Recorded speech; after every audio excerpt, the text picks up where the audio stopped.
그 후에 11 제자가 음식 먹을 때에 예수께서 그들에게 나타나사 그들의 믿음 없는 것과 마음이 완악한 것을 꾸짖으시니 이는 자기가 살아난 것을 본 자들의 말을 믿지 아니함일러라. 또 이르시되 너희는 온 천하에 다니며 만민에게 복음을 전파하라. 믿고 세례를 받는 사람은 구원을 얻을 것이요 믿지 않는 사람은 정죄를 받으리라. 믿는 자들에게는 이런 표적이 따르리니 곧 그들이 내 이름으로 귀신을 쫓아내며 새 방언을 말하며 뱀을 집어올리며 무슨 독을 마실지라도 해를 받지 아니하며 병든 사람에게 손을 얹은즉 나으리라 하시더라. 아멘. 아멘. 지난주에 오후 시간에 이 자리에서 우리 초등학생들이 함께 뮤지컬 공연을 했어요. 참석하신 분이 있으시고 또 그렇지 않은 분도 계실 텐데 저는 참석을 해서 너무 은혜를 받고 감동을 얻었어요. 물어보더라고요. 어디서 그렇게 울었냐고. 저는 3번을 울었거든요. 제가 눈물이 좀 많습니다. 이제 참 우리 학생들이 이제 배우가 되어가지고 믿음의 용사들의 말들을 해 나갈 때 할 때 그 말이 너무너무 감동이 되었어요. 특별히 이번에 주제가 그 제목이 믿음의 용사들이었거든요. 다니엘, 룻, 에스더 그리고 모세와 아브라함과 모세 이렇게 5명을 함께 이렇게 하나님 앞에서 믿음의 삶을 고백하게 되었는데요. 저는 이제 초등학교 1학년서부터 6학년까지 함께 배우가 되었기 때문에 저 친구들이 과연 다니엘을 제대로 표현해낼 수 있을까? 모세를 정말 연기해낼 수 있을까? 여러 가지 생각이 좀 들어가지고 기대하면서 동시에 기도를 했어요. 잘하기를. 그런데요, 어린아이들이지만 그러나 정말 하나님만 난 쫓아가겠습니다.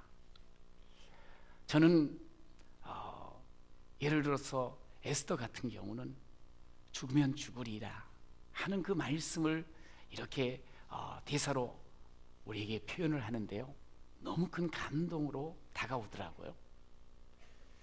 그러면서 하나님 앞에 아들을 바치라는 그 아브라함을 표현할 때, 그리고 그 짧지만 홍해 앞에 선 이 모세의 모습을 드러낼 때 애들이 어리기도 하고 뭐 이렇게 영적으로 저렇게 깊을까 하는 그런 생각도 들었지만 하여간에 하나님의 말씀을 딱 전하는데요, 말씀을 표현하는데요, 어마어마한 파워가 있음을 제가 느낄 수가 있었습니다.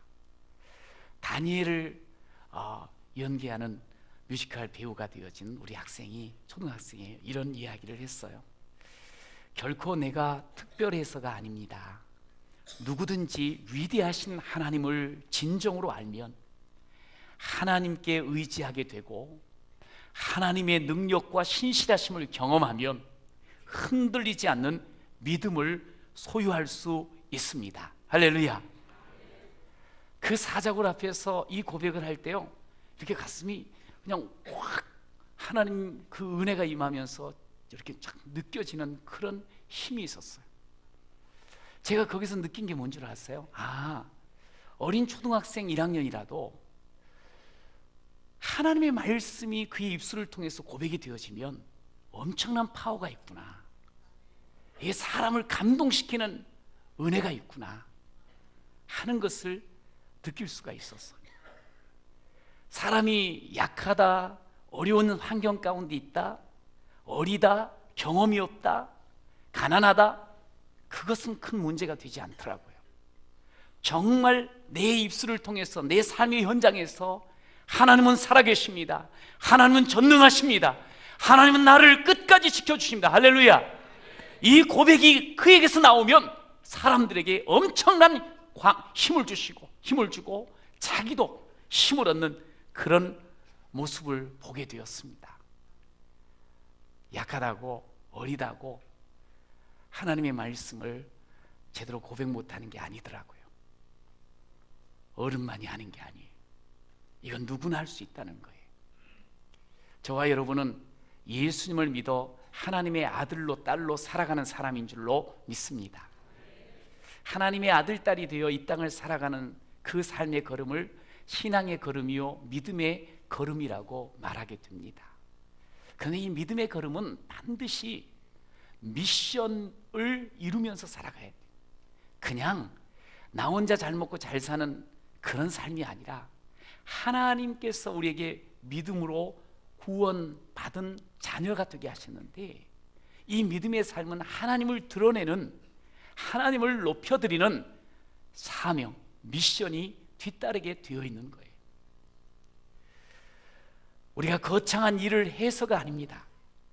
그저 나에게 지금도 임하시고 내 삶을 채우시고 이끌어주시는 그런 주님을 드러내는 삶, 이것이 바로 믿음의 삶이 아니겠어요?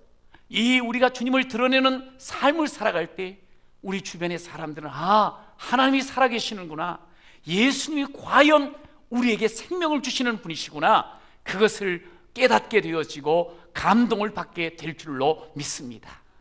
저와 여러분이 그렇게 살 사람입니다. 미션을 이루며 살아갈 사람이라는 거 여러분 기억하십시오. 그런 의미에서 옆에 분하고 이렇게 한번 축복하십시오. 당신은 미션을 이루며 사는 사람입니다. 시작. 당신은 미션을 이루며 사는 사람입니다. 그냥 내 배만 채우며 사는 사람이 아니라는 거예요. 여러분, 그래서 제가 오늘 설교 제목이 미션 라이프. 시작. 미션 라이프. 하나님 앞에 미션의 삶을, 미션의 인생이 돼야 된다는 거예요. 우리가 그러면서 우리가 금년 한 해도 이렇게 지금 지나왔잖아요. 과연 우리 한 해를 한번 지금 돌아볼 시간 아닙니까? 내가 제대로 미션 라이프로 삶을 살아왔던가 하는 거예요. 제가 오늘 두 가지로 오늘 주신 말씀을 가지고 함께 나누려고 하는데요. 첫 번째 한번 따라해 보세요. 잘못 사셨네요.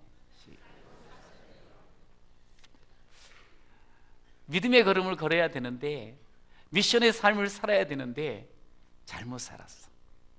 오늘 14절에 보니 예수님이 제자들에게 말합니다. 음식 막 먹으려고 하는 제자들에게, 야, 너희들은 어떻게 믿음이 그렇게 없냐? 마음이 왜 그렇게 완악하지? 하고 꾸짖는 장면을 우리가 지금 보았습니다. 믿음이 없다, 마음이 완악하다. 아니, 3년이나 예수님을 쫓아다니고 예수님을 아주 피부로 느끼면서 삶을 살았던 사람들 아닌가요? 예수님의 온갖 귀한 진리를 다 받았던 사람들 아니던가요?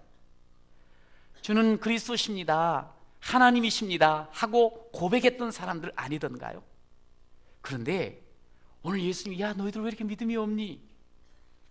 마태복음에서는 믿음이 작은 자들아, 이렇게 표현을 하시는 거예요.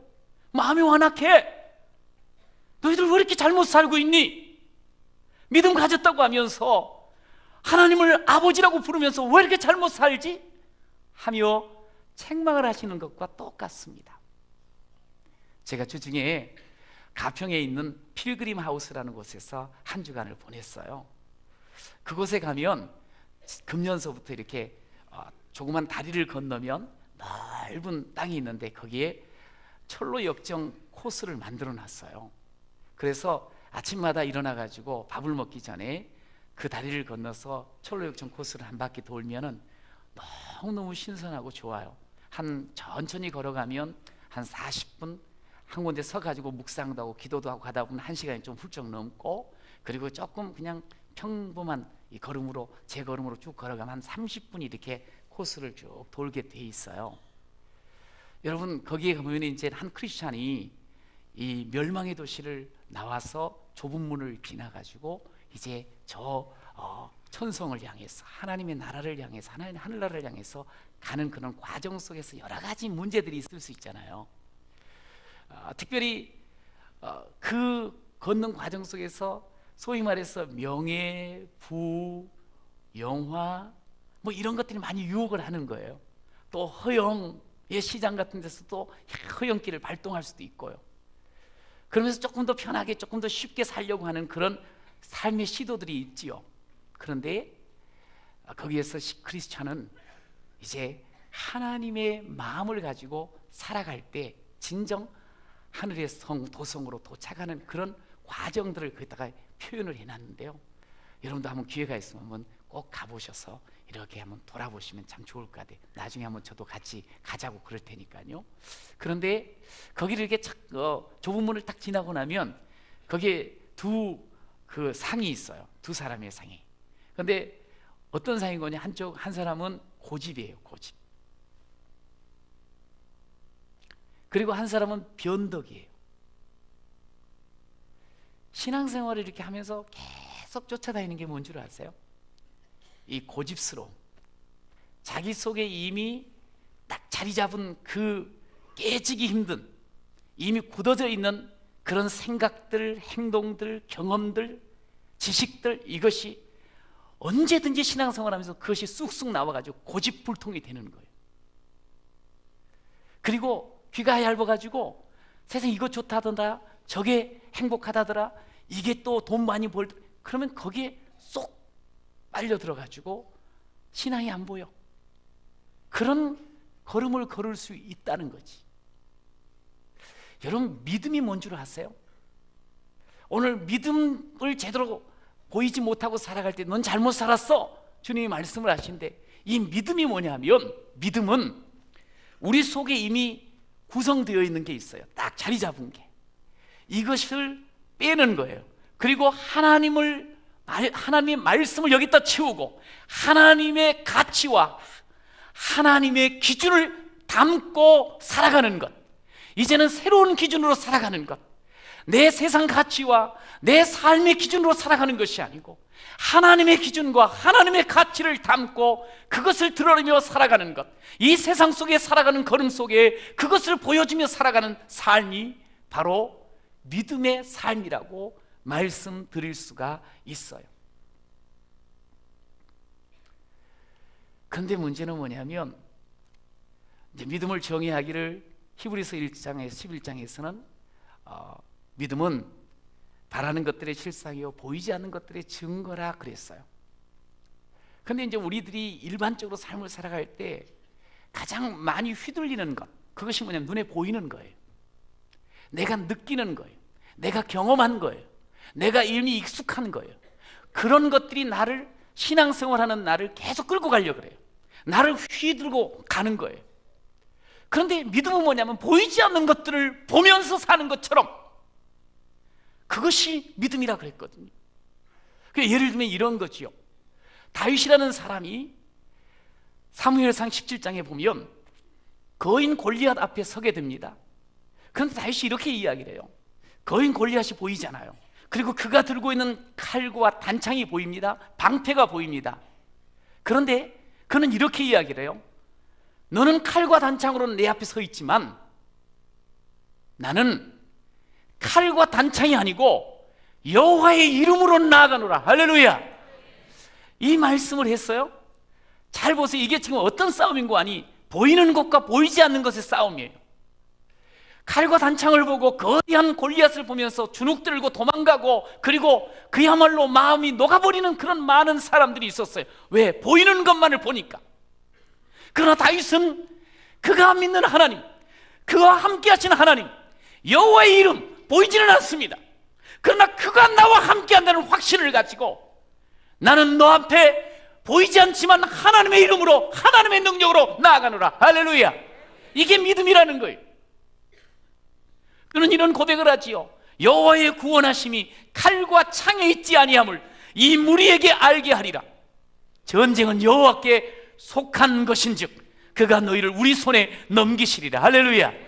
하나님 안 보여요. 그는 그러나 하나님이 마치 지금 자기 옆에 계신 것, 하나님 자신을 딱 붙잡고 있는 것을 확실히 보는 사람처럼 그렇게 담대한 고백을 하며 나아갔어요. 정말 칼로 창으로 거대한 골리앗으로 세상이 살아나는 게 아니라는 것을 알게 되었어요. 보이지 않지만 믿음으로 나아갈 때 놀라운 승리가 임한 줄로 믿습니다. 우리는 보는 것을 더 많이 의지해요. 내 손에 들려있는 그것을 더 의지해요. 그런데 보이지 않고 손에 붙잡혀 있지 않더라도 하나님, 그분의 이름, 그분의 전능하심을 붙잡고 나아가는 것, 이것이 참 믿음의 길인 줄로 믿습니다. 여러분, 하나님이 함께 하시는 것을 믿습니까? 지금도 함께 하셔서 여러분 어떤 눈에 보이는 문제와 환경이 있다 할지라도 그 앞에서 주눅들지 않으십니까? 여러분, 예수님이요 제자들한테 그런 말씀을 했어요. 너희들 참 믿음이 적구나. 믿음이 작은 자들아. 근데 그렇게 많이 혼을 나놓고 오늘 이제 예수님 부활하시고 난 뒤에 이제 승천하시잖아요. 바로 그 순간까지도 믿음이 작은 자들아 하는 이야기를 듣는 거예요. 변하지 않는 것 같아. 아니 그렇게 3년이나 옆에서 예수님의 그 전능하심을 옆에서 보고 모든 문제를 풀어나가시는 그런 모습들, 말씀 그대로 다 이루시는 그 하나님 예수님을 봐놓고도 여전히 믿음이 적은 거예요. 그 제자들 특별한 종자네? 그게 아니에요. 예나 지금이나 별로 다를 게 없는 거예요. 믿음이 있는 것 같은데 그러지 않아요. 그럼 언제 예수님이 믿음이 적은 자들아 작은 자들아 했는 줄 아세요? 마태복음 6장에 보면 무엇을 먹을까, 무엇을 입을까, 무엇으로 마시며 살까, 소위 의식주 문제를 가지고 염려 걱정하는 제자들에게 말을 합니다. 믿음이 작은 자들아. 여러분은 어떠세요? 먹고 살만하니까 의식주 문제 갖고 전혀 걱정하지 않습니까? 하나님이 나를 풍성히 먹여주셔. 그렇게 사는지요? 가만히 보니 우리는 조금만 내 눈에 내 손에 뭔가가 안 잡히면 불안해합니다. 믿음이 적다는 거예요. 풍랑이 앞에 이렇게 쫙 넘실댑니다. 바다에 있던 제자들이 매우 두려워했습니다. 그때 예수님이 야, 너 믿음이 왜 이렇게 적냐, 작냐 이야기를 했어요. 아, 예수님 당연히 풍랑 때문에 무서운 거 당연하지 않아요? 아니, 우리를 보호하시는 예수님은 어디가 계시는가? 너와 함께 하지 않니? 믿음이 작다는 거예요. 우리도 풍랑 보면은 그냥 질립니다. 바람이 불어서 그냥 그 바람을 보고 물속에 빠져드는 베드로가 살려달라고, 그럴 때 예수님이 또 말해요. 믿음이 참 적구나. 왜 바람을 보고 빠지느냐? 왜 바람을 보고 빠지냐? 보고 빠진다는 거예요. 귀신 들린 어린아이를 앞에 놓고 어쩔 줄 모르는 제자들에게 왜 너희들 이렇게 믿음이 적냐? 아니 어떻게 고칩니까? 그럴 수 있잖아요. 눈에 보이는 그 아이가 지금 정신없는데 내가 어떻게 할 수 있습니까? 하나님이 전능하지 않더냐? 하나님께서 치유하시는 능력이 있지 않더냐? 주님 말씀하셨는데 제자들은 한결같이 어떤 상황 속에 있으면 그것이 눈에 보이는 대로 반응하고 보이는 대로 생각하고 보이는 대로 말하고 보이는 대로 행동하는 그런 모습, 이게 바로 믿음이 없는 모습이요, 믿음이 적은 모습이라는 거예요. 작은 모습. 여러분, 우리의 한 해의 삶을 한번 돌아보십시오. 내가 정말 보이는 것보다 보이지 않지만 전능하신 하나님, 나와 지금도 함께 하신 하나님, 모든 문제를 풀어주신 우리 주님만을 의지하고 사셨습니까? 여러분, 그렇게 사셔야 됨을 믿으시기 바랍니다. 그렇게 사셔야 돼요. 그런데 그렇게 못 살았다면, 손에 잡히는 것에 의해서 감각적으로 눈에 보이는 것에 의해서만 살아갔다고 하면 그건 잘못 산 겁니다. 마음이 강팍하다, 완악하구나. 강팍하다, 완악하다는 말은 같이 씁니다. 그런데 이게 뭐냐면 아주 고집불통이에요. 고집불통. 이게 꽉 굳어 있어가지고 이게 깨지기가 어려운 그런 고집스러운 상황을 완악한 상황이라고 이야기를 해요. 예수를 믿으면서도 얼마나 고집불통이 많은지 몰라요. 스스로가 깨지를 않는 거예요. 계속 잘 믿는 것처럼 하다가 어느 순간인가 또 옛 모습으로 돌아가 버리고 또 고집스럽게 자신을 드러내며 자신의 길을 고집하는 그런 우리의 모습들, 이거 잘못 살았다고 말씀하시는 거예요. 사랑하는 성도 여러분, 그렇게 되어지면 우리는 주님의 마음을 세상 가운데 드러내지도 못하고 세상을 변화시키거나 살리지도 못하며 미션의 삶을 감당하지 못하는 삶이 되는 거예요. 저는 여러분들이 다시 한번 내 고집스러운 이 완악한 마음을 깨트려 버리시고 살아계신 주님, 함께 하신 주님을 항상 믿으면서 한 걸음 한 걸음 걸어가는 그런 귀한 여러분이 되시기를 간절히 축원합니다. 여러분, 그럴 때 우리가 미션 라이프로 바뀌어지는 거예요. 두 번째로 따라해 보세요. 잘 사셨네요. 이제 이렇게 살았으면 좋겠어요. 이제 믿음으로 회복되어 가지고 믿는 사람은 반드시 그 다음에 뒤따르는 삶이 뭐냐면 복음을 들고 사는 삶이에요. 복음을 드러내며 사는 사람인 거예요. 복음이 뭔 줄 아세요? 복음은 성경에 보면 예수님이 죽으시고 살아나셨다, 이게 복음이라 그래요. 다시 예수 그리스도 자체가 복음이라 그래요. 그런데 이 복음을 들고 사는 사람의 삶을 살다 보면 세상과 충돌하는 것을 자꾸 느끼게 돼요. 여러분, 세상은 어둠이 주관합니다. 세상은 죽음이 왕노릇합니다. 그런데 이 복음은 죽음과 충돌하게 되어 있어요. 복음은 세상의 어두운 가치와 충돌하게 되어 있어요. 여러분, 복음을 들고 나가면 분명히 기억하십시오. 복음으로 살면 처음에는 부딪히는 게 있어요. 겁이 날 수도 있어요. 그러나 반드시 죽음을 이기신 예수로 말미암아 어둠을 물리치게 되어지고 사망 권세를 이기는 역사가 나타날 줄로 믿으시기 바랍니다.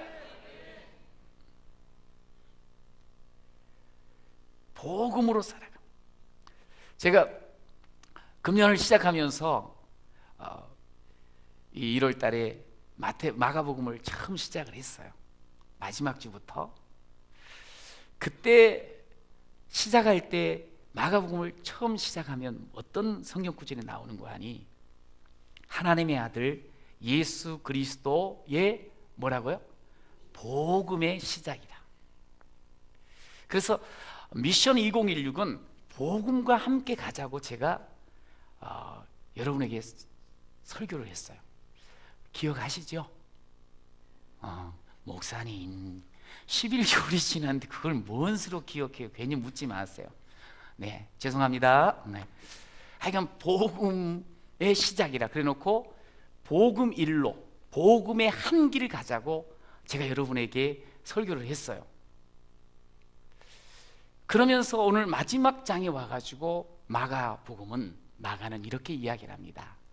너희가 온 천하를 다니면서 만민에게 복음을 전하라, 그렇게 말씀을 했어요. 결국에는 이 미션의 삶은 믿음의 삶인데 이 믿음의 삶은 복음과 함께 시작하고 복음과 함께 삶을 살다가 복음으로 끝맺음하는 것이 미션이라는 거예요. 이 미션은 오늘 16장에서 딱 끝나는 게 아니고 우리의 삶 속에서 계속 되어져야 될 것이 바로 이 복음과 함께 미션이 계속 펼쳐져야 된다고 말씀을 하고 있어요. 왜 세상에는 복음이 필요한 줄 아세요? 세상에 소위 말해서 돈이 많고 그리고 명예가 있으면 마냥 행복해서 나는 천년을 살고 싶어, 그렇게 이야기할 것 같잖아요. 그런데 그렇지 않아요. 조사에 의하면 부자가 자살하는 율이 점점 높아진다는 그런 말이 나와요. 아이고, 가진 것이 많으면 뭐 걱정이 있을까? 광야 같은 이 세상 속에서 단순히 가진 것만으로 만족할 수 없습니다. 사막과 같은 이 세상 가운데서 단순히 권력과 명예와 내지 돈 가지고 살아가는 것, 그것은 신기루를 쫓는 것과 다를 바가 없어요. 그 속에서는 행복을 누릴 수가 없어요. 그 속에서는 만족을 얻을 수가 없어요.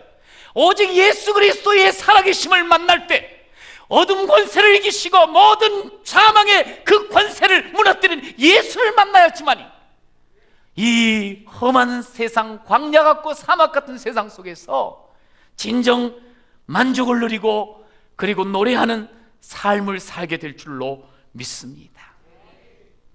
여러분, 복음을 드러내며 복음을 들고 산다는 게 도대체 뭘까요? 한 해를 이렇게 돌아보면서 내가 55년을 살았다 그래서 그것을 돌아보는 게 그냥 한 해만 이렇게 돌아보는 거예요. 정말 내가 예수님의 마음으로 모든 삶을 지금 살피며 살아가고 있는 걸까? 내가 예수님의 마음으로. 복음은 하나님의 마음이 완전히 담겨 있는 거거든요. 그래서 그 복음을 만나기만 하면 우리는 살아나게 되어지고 그 뒤에 행복을 누리는 자가 되거든요. 그런데 내가 실패했을 때도 하나님의 마음을 살폈던가, 복음으로 살았던가 하는 거예요. 내가 갈등이 일어날 때 정말 내가 복음으로 살았던가, 그 어둠에 묻히지 않고 내가 고통에 짓눌려 있을 때 내가 정말 복음으로 살았던가, 내가 성공하고 합격하고 좋은 일이 있었을 때 그때도 역시 복음으로 살았던가. 여러분, 삶을 살면서 상황이 끊임없이 변한다는 것을 우리가 잘 알고 있어요. 그러나 그 변하는 상황 속에서도 내가 복음을 붙잡고만 살게 되었으면 절망하지 않습니다. 자고하지 않습니다. 복음만 붙잡고 살면 어떤 상황 속에도 우리의 신앙은 더 성장해 나갈 것이고 성숙한 삶으로 변화될 것이고 열매 맺는 권세 있는 삶이 찾아오게 될 줄로 믿습니다. 어떤 상황 속에서도 하나님의 마음, 복음을 살펴야 돼요. 그 속에 우리의 삶의 진정한 열매가 있고 능력이 나타나는 거예요. 그래서 사람을 만날 때도 그에게 복음을 보여주는 거예요. 하나님의 마음을 들려주는 거예요. 내 속에 채워진 이 복음, 내 속에 채워진 이 하나님의 마음을 알려주고 보여주는 거예요. 제 카톡에 이런 이름이 뜹니다. 아프리카 안. 그래서 난 처음에는 뜻을 때 이게 도대체 누구냐, 아프리카 안이. 알고 봤더니 이제 남아프리카 공화국에서 선교를 하는 안순근 선교사가 카톡명이 아프리카 안이에요. 그런데 이제 이번 금요일 날 와서 말씀을 이렇게 함께 나누며 그 남아공에서도 역사하시는 하나님, 어느덧 보니까 10년 됐더라고요. 그곳에서 사역을 하신 지가.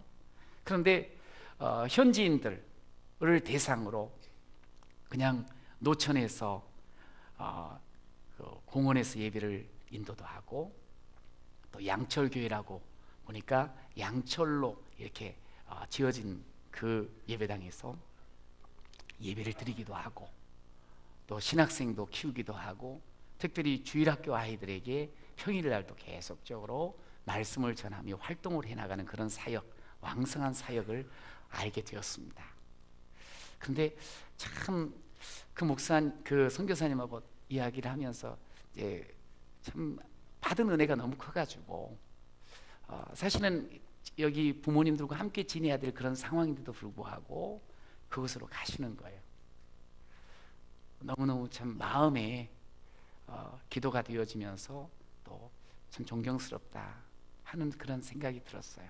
근데 이제 그가 이제 이렇게 이야기를 하는데, 설교를 하는 가운데 자기는 중학교 때 이 수련회 때 은혜를 너무 많이 받고 이렇게 이제 은혜의 삶을 살게 되었노라고, 그리고 또 지금 선교를 하게 되었노라고, 그 중학교 때 수련회에서의 그 감동, 그 은혜는 평생 잊지 못한다는 거지. 그러면서 그가 그 사역의 현장에서 꿈을 꾸더라고요. 뭐냐면 거기 아이들이 참 많은데 그 아이들에게도 물론 매주마다 예배를 드리긴 하지만 1박 2일 내지 2박 3일 함께 수련회를 통해서 자기가 그 수련회를 통해서 만났던 주님을 그들에게도 만나게 해주고 싶은 거예요. 그 감격, 그 감동을 함께 누렸으면 좋겠다는 거야. 그런데 이제 그렇게 1박 2일로 한꺼번에 데리고 가려고 하면 재정이 많이 든다고 그런 이야기를 했어요. 참 마음에 저도 감동이 왔거든요. 그러면서 아유 하나님, 저런 놀라운 그 복음을 접하는 놀라운 기회들이 열리기를 원한다는 그런 마음을 가졌는데, 다음날 놀라운 일이 생겼어요. 교회 사무실에 연락이 온 거예요. 한 권사님이 그 수련회를 책임지겠습니다. 제가. 할렐루야. 너무 감사하더라고요. 그런데 더 감사한 건 뭐냐면 권사님도 참 어려운 시절이 있었거든요. 가난했던 시절, 집도 없던 시절, 참 그랬는데 그런 가운데서도 끊임없이 하나님을 찾고 또 헌신하고자 하는 그런 모습들을 늘 봐왔었는데, 하나님이 지금 은혜 주셨고 또 힘 주셨다 여길 때에 기꺼이 하나님의 마음을 살피면서, 그러면서 내가 쓰임 받을 수 있는 것이 이것 아니겠나, 그러면서 헌신을 하는 그 귀한 모습을 보게 되면서요, 너무너무 감사하다. 여러분, 하나님의 마음을 살피면 그 속에서 거기에 길이 열리고 거기에 또한 복이 넘치며 거기에 변화의 역사, 생명의 역사가 나타납니다. 할렐루야. 한번 따라해 볼까요? 복음은 사람을 변화시킵니다. 믿습니까? 복음은 사람을 변화시켜요. 복음을 접하면 그 자리가 어떤 자리든 간에 그 사람이 새로워져요. 복음을 만난 사람들은 어떤 상황 속에서 헌신하고자 하는 그런 열망을 가질 수밖에 없어요. 왜? 내 속에 계신 하나님 드러내고 싶거든, 보여주고 싶거든. 나를 드러내는 것이 아니고 주님을 보여드리고 주님을 드러내는 거예요. 여러분, 제가 한 2주 동안 계속 같이 사역하자고 초청을 했었죠. 그런데 그 사역을 하자고 간절하게 요청도 하고 그랬었는데, 그리고 난 뒤에 제가 감동적인 그런 이야기를 듣는 거예요. 뭐냐면 연세가 높으신 우리 성도님께서 참 많으시죠. 나이가 이제 근 80이 다 돼가시니까. 그러면 아이들 가르치는 거 이미 그것은 내 일 아니다 생각할 수 있잖아요. 그런데 지원하신 거예요.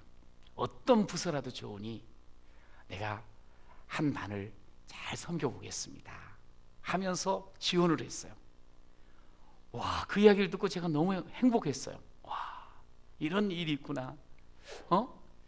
참 그 마음이 느껴지더라고요. 주님 앞에 설 때까지 내가 움직일 수 있고 말할 수 있고 살 힘이 있으면 내가 이 길 간다.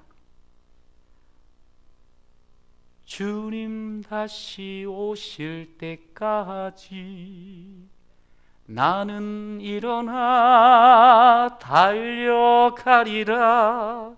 주의 영광 온 땅 덮을 때 나는 일어나 노래하리. 그렇지. 우리가 그리스도 예수를 통해서 자녀된 자, 우리의 삶이 어떠한 자리를 할지라도 그 속에서 복음을 들고 나가기만 하면, 주님 오시는 그날까지 그 길을 걷기만 하면 주의 영광이 가득 채워진다는, 영광이 온 땅을 덮을 것이라는 그런 우리의 믿음이 있지 않습니까? 제가 그 말씀을 들으면서 이 찬양이 생각이 나더라. 여러분, 오늘 저는 2016년을 미션, 근데 사실은 가만히 우리가 돌아보세요. 내가 정말 미션을 이루며 잘 살았던가? 아니면 잘못 살고 있는 건 아닌가? 믿는다고 하면서 말이지 참 내 고집으로 혹시 살아오진 않았던가? 자, 미션 하면서 저희가 함께 늘 외쳤던 성경 구절이 있습니다. 시작. 그런즉 너희는 먼저 그의 나라와 그의 의를 구하라. 그리하면 이 모든 것을 너희에게 더하시리라. 할렐루야. 이제 이거 딱 2주 있다가 띱니다. 굿바이 미션 아닙니다. 미션은 계속돼야 됩니다. 아예 삶으로 우리의 미션은 이루어져야 돼. 그런데 우리 주님이 약속하신 게 있어요. 그건 뭐냐면 믿음으로 복음을 들고 나가잖아요. 그러면 우리의 삶에 표적이 따른다 그랬어요. 여기는 이렇게 보면서 뭐 뱀을 잡아도 살아나? 독도 안 퍼져? 이 내용을 전체 이렇게 이해를 하면 됩니다. 뭐냐면 부활의 능력이 우리의 삶 가운데 계속 나타나게 될 줄로 믿습니다.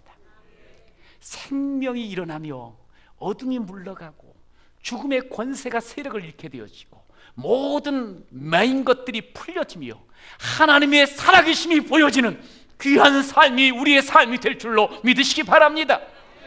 복음을 들고 나가기만 하며, 믿음으로 나가기만 하며, 우리 주님께서 그렇게 책임져 주시겠다는 약속이 있어요. 저는 여러분과 함께 정말 같이 꿈을 꿉니다.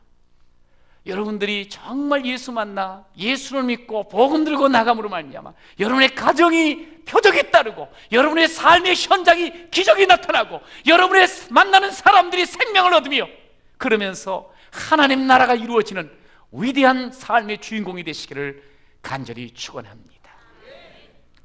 2016년을 보내면서 내가 잘 살았는가? 잘못 살았는가? 아닙니다. 우리 주님 앞에 다시 세워져서 하나님께 더 영광을 돌리는 그런 존귀한 우리 온 성도가 되시기를 축복합니다.